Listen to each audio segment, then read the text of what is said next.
بسم الله الرحمن الرحيم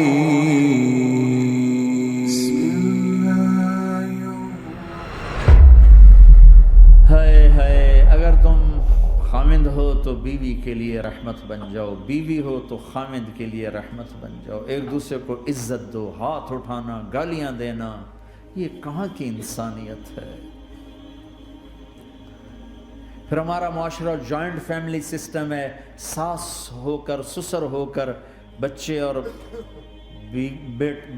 بچی کی زندگی میں اتنا داخل ہو جانا کہ ان کی زندگی کوئی برباد کر دینا، یہ میرے پورے معاشرے کا ایک سلگتا ہوا، ایک جلتا ہوا، ایک دکھ دیتا ہوا، یہ ایک اتنا بڑا روگ ہے کہ میں کتنے ہی آنسو بہاؤں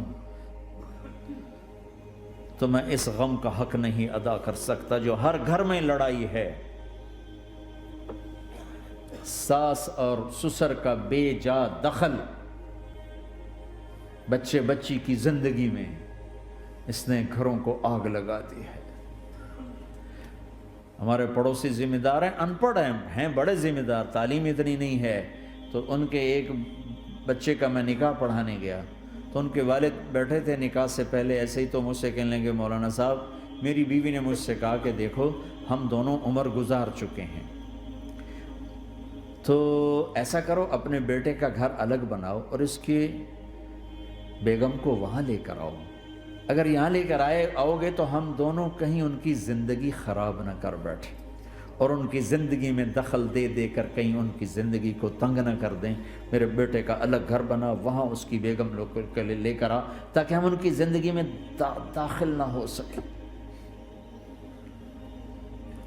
میں حیران ہو کر ان کو دیکھ رہا کہ ان پڑھ باپ، ان پڑھ ماں، اور اتنی اعلیٰ درجے کی بات۔ اب ہر آدمی میں یہ سخت نہیں کہ اپنے بیٹے کے لیے الگ گھر بنائے، یہ تو ہمت ہے کہ ان میں دخل دینا چھوڑ دے، کہ خامند سے زیادہ خامند کے ماں باپ اس کی بیوی پہ حق جتا رہے ہوں، یہ میرے نبی کی معاشرت نہیں ہے۔ میں دکھ سے کہہ رہا ہوں، آپ محسوس نہ فرمائیں، کوئی عورت ساس ہے تو محسوس نہ کرے، کوئی سسر بیٹھے محسوس نہ کریں، میں درد بھری فریاد کہہ رہا ہوں، یہ میرے معاشرے کا سلگتا ہوا ایک مسئلہ ہے، ایک گہرا داغ ہے جس نے زندگیوں کو تباہ و برباد کر کے رکھ دیا ہے۔ کہیں اس کو الٹ بھی ہوتا ہے کہ آنے والی لڑکی ایسی بدتمیزی کرتی ہے کہ اس کے خامند کے ماں باپ کو بے عزت کر کے رکھ دیتی، رشتہ داروں سے توڑ کے رکھ دیتی ہے، یہ کیسز بھی ہیں لیکن یہ تھوڑے ہیں، یہ دوسرے والے زیادہ ہیں۔ میں اپنے نبی کی معاشرت بتانا چاہتا ہوں کہ میرے نبی کی زندگی میں محبت کے سوا کچھ نہ تھا، کل کائنات کے نبی ہیں۔ اور حضرت عائشہ سے کہہ رہے عائشہ دوڑ لگائیں، عائشہ دوڑ لگائیں، کوئی یہاں کہہ سکتا ہے، کوئی مولانا کہہ سکتا ہے بیوی سے آؤ بیگم دوڑ، تمہارا توڑے گول تو گھر ہی نکل تھی دوڑنا کتنے، چلو پوڑیاں چڑھ دے رہا کرو، پوڑیاں چڑھو ہیں۔ عائشہ دوڑ لگائیں، کون کہہ رہے ہیں؟ دو جہان کے سردار عائشہ دوڑ لگائیں، تمہاری تو بزرگی فوت ہو جائے۔ تو آپ نے صحابہ سے کہا ایک سفر سے واپس آ رہے، جاؤ بھائی سب آگے چلے جاؤ، وہ سارے آگے چلے گئے، جب وہ نظروں سے غائب ہو گئے عائشہ آؤ دوڑ لگائیں، دونوں نے دوڑ لگائی۔ حضرت عائشہ فرماتی میں آگے نکل گئی، کچھ سال گزر گئے تو میں ذرا موٹی ہو گئی، تو ایک سفر سے واپس آ رہے تھے، آپ نے کہا صحابہ سے چلو بھائی آگے، سارے صحابہ آگے چل کے غائب ہو گئے، کوئی نظر نہیں آ رہا، تو پھر آپ نے کہا عائشہ دوڑ لگائیں، میں کہا لگائیں، کہا میں ہم نے لگائی تو میں ذرا موٹی ہو گئی تھی، تو نبی آگے نکل گئے، تو پھر آپ نے فرمایا ہذہ بتلک عائشہ، آج میں نے اپنا بدلہ لے لیا، اس وقت تم جیت گئی تھی، آج میں جیت گیا۔ آپ نے نبی کی زندگی پڑھو اللہ کے واسطے کہ آپ نے گھر کیسے چلائے، کھانے کو کچھ نہیں اور بیویاں خوش ہیں، سلوک تھا نا، کھانے کو کچھ نہیں ہے، 2 مہینے چولہا نہیں جلتا ہے، لیکن بیویوں کو ایسی محبت تھی کہ وہ قربان ہوتی جا رہی، اور یہاں سب کچھ دے کر گھروں میں آگ ہے، اس لیے کہ بول ٹھیک نہیں، نہ خامد کا بول ٹھیک ہے نہ بیوی کا بول ٹھیک ہے، اور عام طور پر زیادتی چونکہ مردوں کی طرف سے ہوتی، کبھی عورتوں کی طرف سے بھی ہوتی، میں تو دونوں کے لیے بات کر رہا ہوں. اس زبان کو میٹھا کرنا سیکھ لو. اگر اپنے گھروں کو چین سے سکھ سے بھرنا چاہتے ہو تو چیزوں سے نہیں آئے گا, تمہارے سلوک سے, بیہیویئر سے آئے گا. اپنے سلوک اچھے کرو, اپنے رویے اچھے کرو.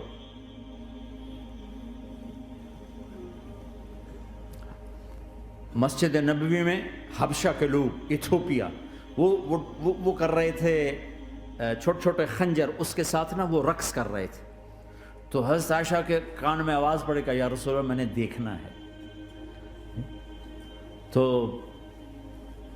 کوئی ہمارے ایسا ہوتا کہتا تو لایا نہیں کرتی, فضول کام دیکھتی. تو نبی کی بیوی کو چل بیٹھ قرآن پڑھ, چل مصلی پہ بیٹھ جا,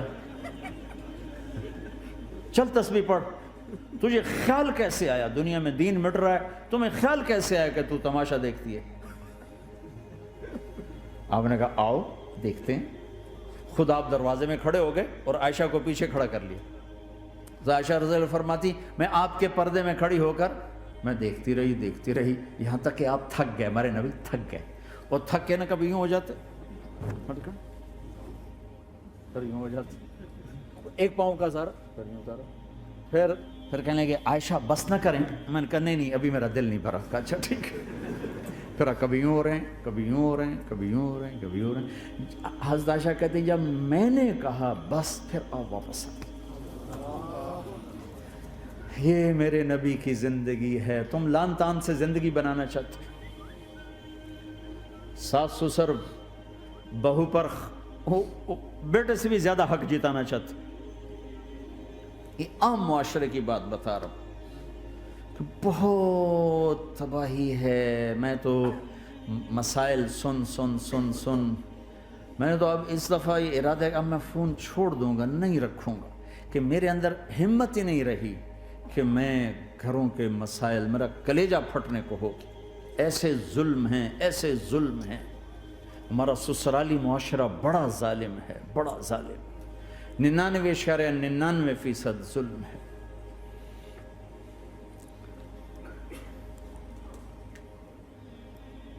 یہاں آنے سے پہلے ایک بچی کی پنڈی سے اس کا فون آیا کہ سسرال نے کہا تھا بچی ہوئی تو طلاق دے دیں گے.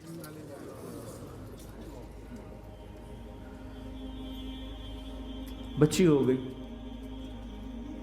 میں نے ہاتھ جوڑے, پاؤں پکڑے, میرا کیا قصور ہے, اللہ کی تقدیر ہے.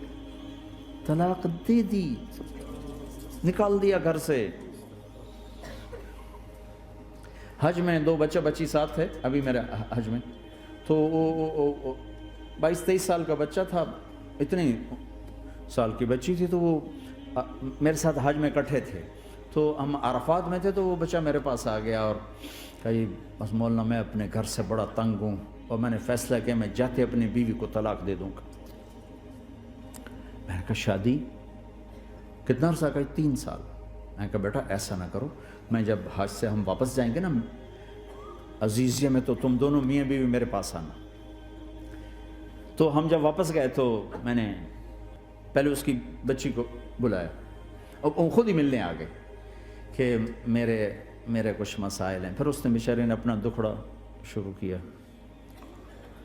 تو کہا جی 1 سال بچہ نہیں ہوا تو میری ساس نے مجھے اتنا ذلیل کیا, سسرال نے, یہ تو بانجھ ہے, یہ تو بانجھ ہے, اس کا تو ہونا ہی نہیں ہے.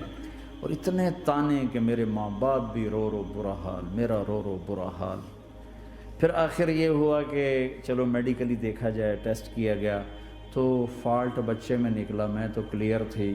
تو پھر میری ساس کی ٹیپ بدل گئی. تو تقدیر ہے, تقدیر میں لکھا تھا ایسے ہی, تقدیر ہے. اب تقدیر آ گئی, اللہ کی رضا پہ. پہلے اس کو ذلیل کیا ہوا تھا, اور جب بیٹے میں فالٹ نکلا تو اب یہ تو تقدیر ہے, تو اللہ کی رضا پہ راضی ہو جائے. یہ چھوٹے چھوٹے مسائل.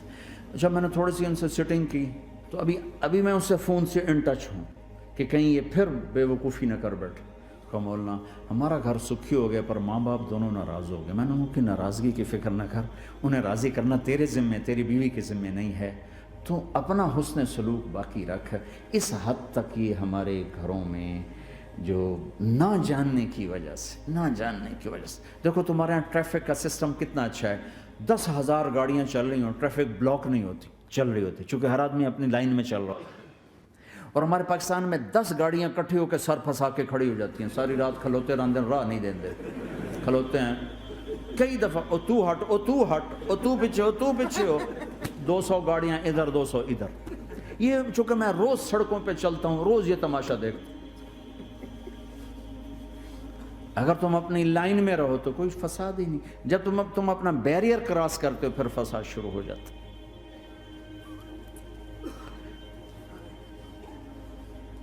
تو بھائیو اپنے نبی کی زندگی سیکھو، ایک سارا کام، چھوٹا سا کام، زبان، غیبت چھوڑ دو، جھوٹ چھوڑ دو، گالی چھوڑ دو، تانا چھوڑ دو، طنز چھوڑ دو، برا بھلا کہنا چھوڑ دو، بلکہ حوصلہ افزائی کرو، تعریف کرو۔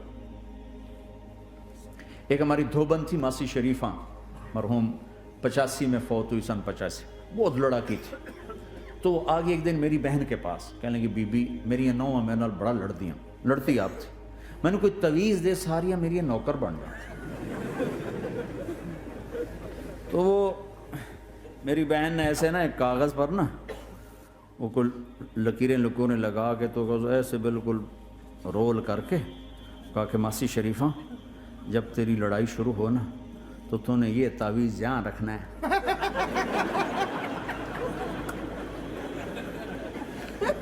اور اس کو گرنے نہیں دینا، اگر یہ گر گیا تو بڑا فساد ہو جائے گا۔ اب کیا چکر تھا، چپ کرانا تھا اس کو، لڑائی تو ساری اس کی تھی۔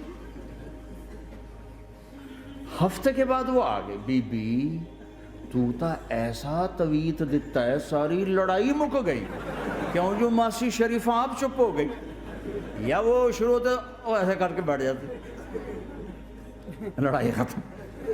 تو میں سب کو یہ تعویذ دے کے جا رہا ہوں، جب تمہاری لڑائی شروع ہو تعویذ یہاں رکھ لینا، بولنا نہیں، دیکھنا چند دنوں میں تمہارے گھروں میں محبت کے پھول کھلی۔